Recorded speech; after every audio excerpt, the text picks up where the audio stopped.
Welcome to the Verdin Verdict Sports Show. I'm your host, Jacob Verdin. Hope everybody's having a good morning. Let's jump right into this transfer portal discussion. LSU's been the talk of the town lately with all their additions, not as many departures, thankfully. Um, some people are ranking them the number one class. They've been making some waves in the recruiting world. We'll dive into all that. Who's new, who's the biggest wins in the transfer portal, what you can expect from LSU football. And we got some Las Vegas information, some odds, some sports book intel for you, if you will. Talking about the NFL draft, but not this one, the next one. I'm just going to give my opinion on it, all these odds, all these takes, all these grades, what it means, and if it's even worth buying stock in this early. I mean, we're really sitting here in April. It's about to be May. We're talking about next year already. I don't know. We'll see how it shakes out. But for the transfer portal class, as I said, number one class after the recent signing of Bernard Gooden, the D lineman from South Florida. That's a big addition to LSU. We were talking about the areas that they potentially could have been targeting, and obviously we said defensive tackle, we said Mike linebacker, but I'm thrilled with this addition. Not only is he the number one D lineman in the spring window, but you've seen a little bit of attrition at that spot through spring camp. You already saw Sadir go down. You saw Dominic McKinley miss some practices. So this is a position you need depth at. If you're a football fan, I don't need to explain to you that the trenches and offensive, defensive line, it gets grimy. You get some injuries. It's a tough position. I mean, look at last year. You saw Jacoby Guillory come down, and now he's going to return this season. But you might want some depth in that area, whether it be young players, old players, experienced, inexperienced. You're going to want a lot of names or pieces to be able to throw out there potentially, especially when you're entering a transitional year like this, when Kyle Williams comes in and he's putting his spin on things. I mean, I feel like the more options you got, the better your chances are of being able to see what you want from them.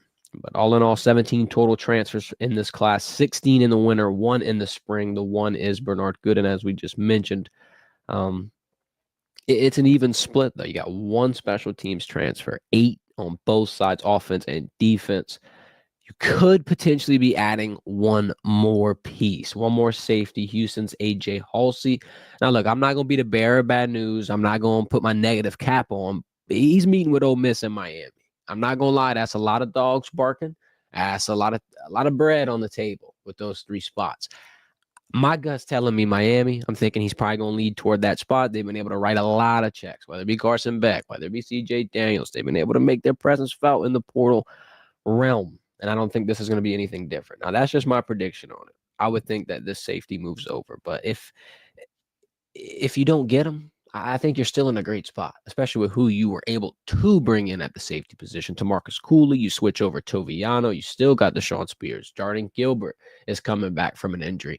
It's not like you're panicking and you need this. This would be a great addition. However, I don't know if it's worth risking and giving up what you'll probably have to give up to attain something like this, especially when Ole Miss and Miami are on the board and in the room meeting with them. But you're starting to hear a lot of murmurs, a lot of hype building around LSU, and it's not even just locally. I feel like it's starting to hit that national level. People are starting to take notice, not only of the NIL, not only the transfer portal, but just the old, accumulation of changes that LSU has been able to do. I think the biggest change, the number one change that has to be credited is Mr. Austin Thomas. Obviously, college football has added new positions, one of them being kind of a LSU GM, or a football GM rather, for that matter. His official title, Senior Associate Athletic Director for LSU Football.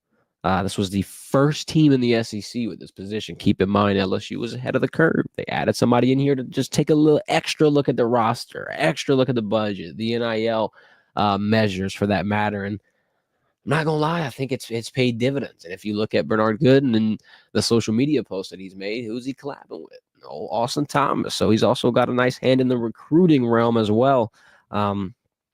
This is a big reason as to why you got the number one portal class. Not to mention, also, you want to look into a whole nother realm of this, the recruiting class for 2026. Depending on where you look, if you look at On3, it's number 1. If you look at 24/7, they got number 4. So the numbers and rankings do change from site to site, but all in all, LSU is being talked about as the best in the transfer portal, as the best in the recruiting side. You're hitting both areas, and I think that Austin Thomas is the biggest piece to it. He's one of the biggest additions into this process. Yeah, you got kicked in the butt when Bryce Underwood left last winter. Yeah, that's another one of those wake-up calls. But I think another one is you've got somebody who, quite frankly, lives and breathes this portal, this NIL, this recruiting side of things. He doesn't have to have a coaching hat. He's just strictly your general manager. And I think that's been one of the biggest pieces LSU's been able to lean on. Like I said, first SEC team to be able to add one. Naturally, people are going to follow suit, and this will be a common thing in college football. But I'm going to guess this is why the changes have been able to happen as smooth as they had. Let's talk this recruiting class, though. Number one, but for good reason. They got the number one wide receiver in the country, Tristan Keys, number one wide receiver in the boot, Jabari Mack. Still two other wide receivers added in that class, Kenny Darby, Ja'Kai Anderson, both 4 stars. And they just added a 4-star corner, Havon Finney, shout out, California Tiger. A couple days ago, signed his announced his commitment. Now, I know we're hyping up recruiting classes. See, portal, you can hype up a portal class because they're here. They're at LSU. They're in pads. They signed their letter of intent. It's over. The transfer portal side, that's official. Recruiting side, we in Louisiana, unfortunately, no, this is anything but official. Matter of fact, this is unofficial. This is something that could probably and more than likely change, but at least you got a head start. I mean, even if it's going to change and if you're going to lose some pieces, I mean, that's just a part of the game. But at least you're in a spot where if you do lose some, you've got some others to be able to pick it up and pick the pieces around. If you're taking the top 10, top 15 pieces out of the boot, you're going to have a damn good recruiting class every single time. Also, like I said, rankings change. You can go from one site and see one ranking, go to another site and see another ranking. I'm not going to live and die by if they're number 1 or number 2 or number 3. My logic is always if you're in that top 5 range, you're doing something good enough. If LSU slides from number 1 to number 3, I'll still take it. It'll still be a positive. It'll still be a good reflection on what Austin and Brian Kelly have been able to do. We got all these names in the portal, all these different additions. Who's the biggest dubs? Who's the biggest wins? Who's the biggest pieces that you're actually going to be able to notice and you're going to be happy for? So defense saw a huge change as well. Out of those 8 pieces, 2 corners, 3 edges, 2 D linemen, and a safety.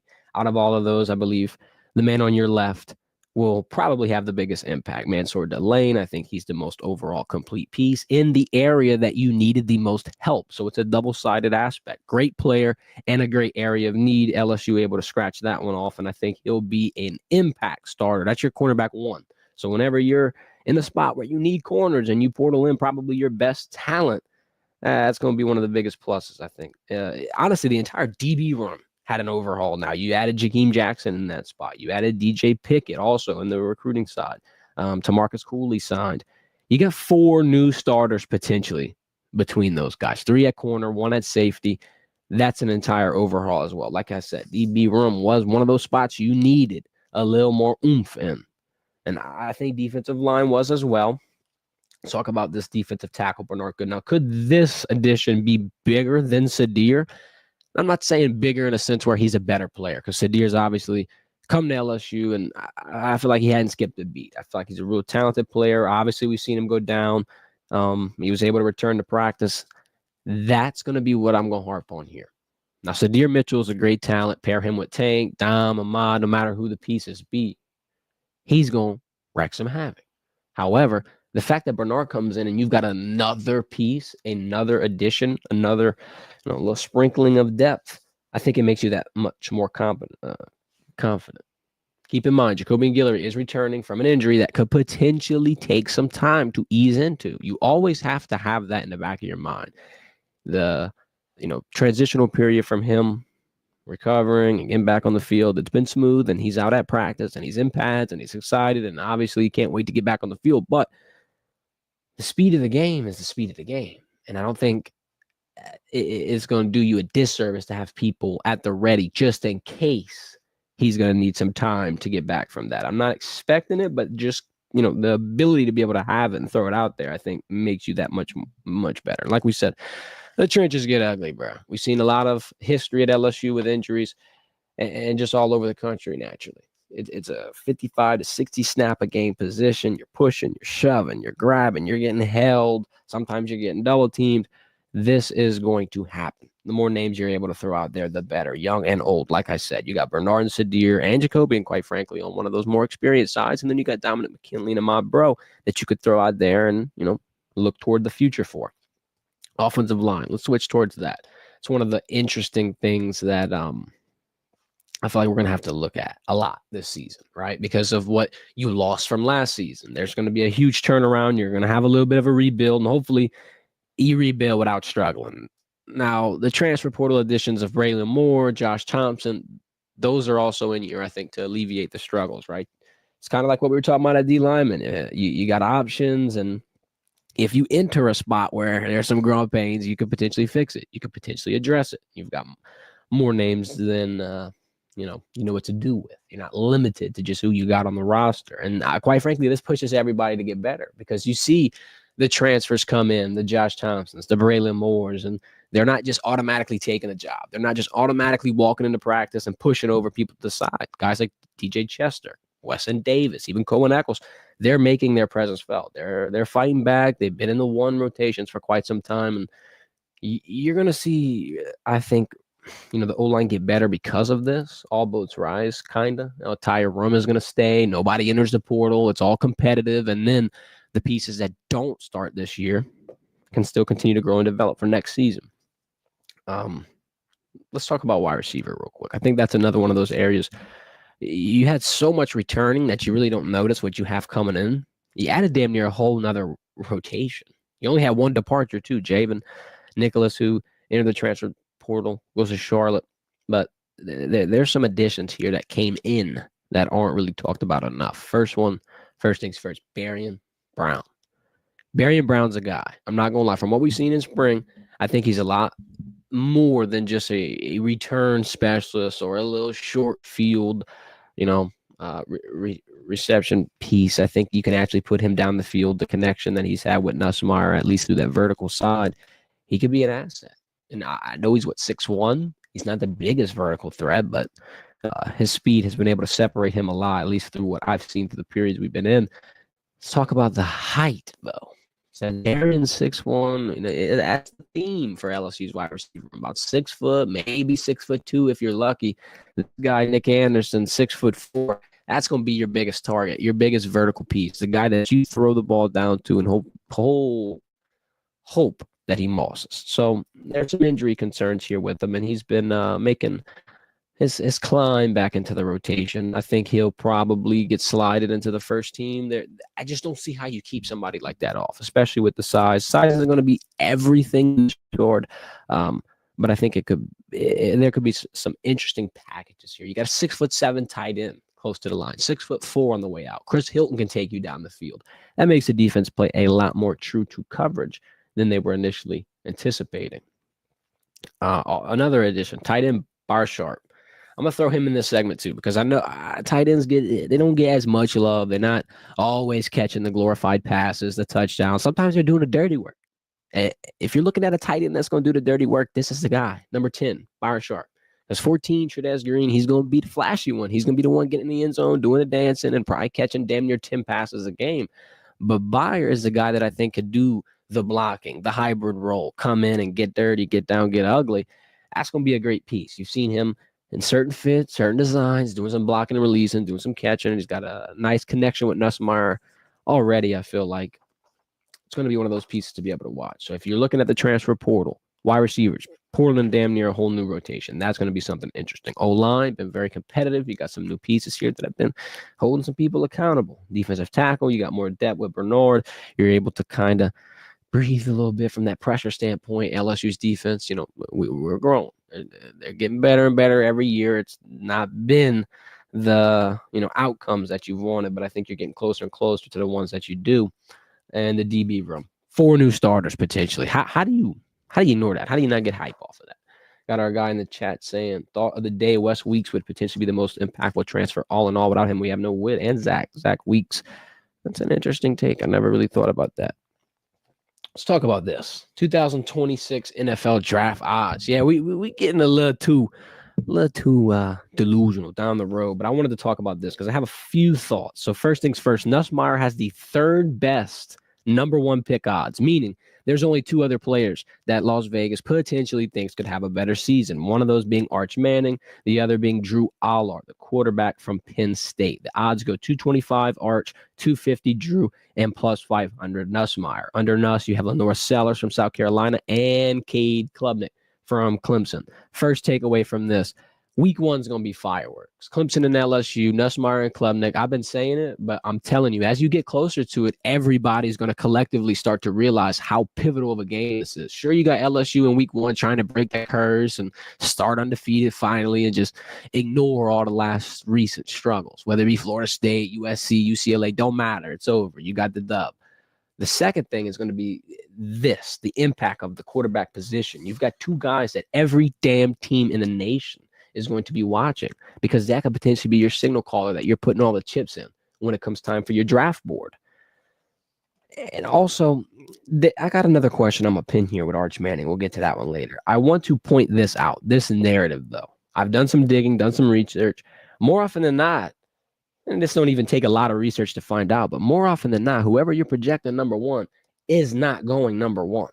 Matter of fact, last year, I wanted to go look at the odds before the season just to see, just out of curiosity. And they went in this order: Shedeur Sanders, Carson Beck, Quinn Ewers.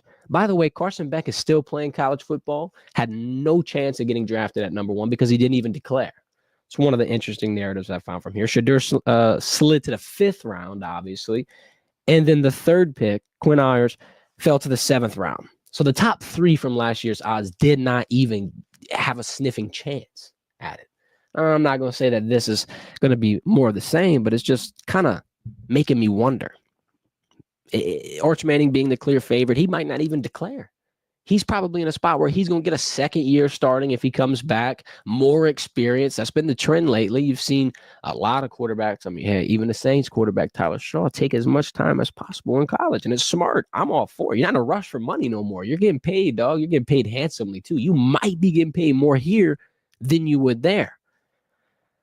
So with that being said, now you've got 2 names left on the board. All in all, I say this just to say, you could potentially see Nuss Bus in a damn good spot next season. And it's interesting because if Nuss is getting this much love at the number one pick odds, I don't see how LSU is 5th in the SEC or their win totals 8.5. Like, you can't have a quarterback being in conversation as the best quarterback and then potentially having all these other odds saying LSU is just pure average. If LSU has an average season, I don't think the stock and the hype grows in the way that they are talking about.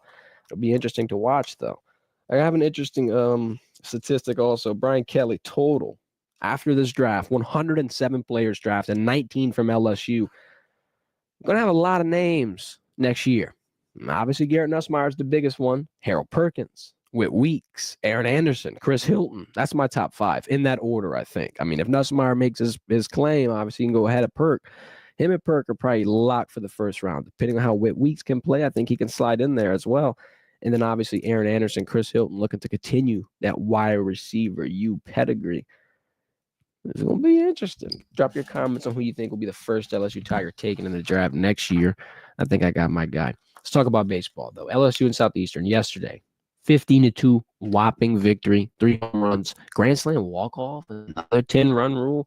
LSU is doing it big right now. Derek Curiel, Jared Jones opened the game with back-to-back home. Never in question. Jarrett's 57th homer at LSU, 5th all-time in history, by the way. Shot to Bear Jones. Freshman Will Schmidt, 7-0 on the year, earned the win with 7 strikes in 3 innings. 11 hits. Pearson, Dickerson, and Bros each had 2 ribbies. Bullpen strong. This weekend, though, you need to be even stronger. Texas A&M on the road. Starts Friday. Hopefully that road trip is a little kind to you. Hopefully you're not murked and all these standings get shaken up, because right now LSU's in a pretty good spot, at least conference-wise. Of course, nationally, if you're in a good spot in the SEC, you could just go ahead and take it for granted you're going to be in a good spot in the NCAA as a whole. Tied for second with Arkansas. The only other SEC team above the Tigers is the Longhorns. If you can go into Texas, flex a muscle, beat their in-state rival, I think you can make a claim to be the second SEC team. If you're the second SEC team, I feel like that's enough to build some momentum up. Obviously, you want to be number one, but look, this is April. You still got some time left. You want to be number one in the end.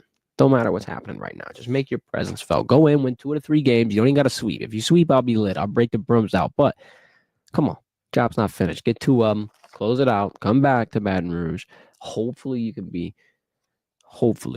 in the top 3 with D1 baseball when they shuffle those rankings out. I think it's possible. And even if it's not, don't matter. We got more games, more opportunities. Season ain't over yet. Appreciate everybody for tuning in. We will be back Friday with another live stream.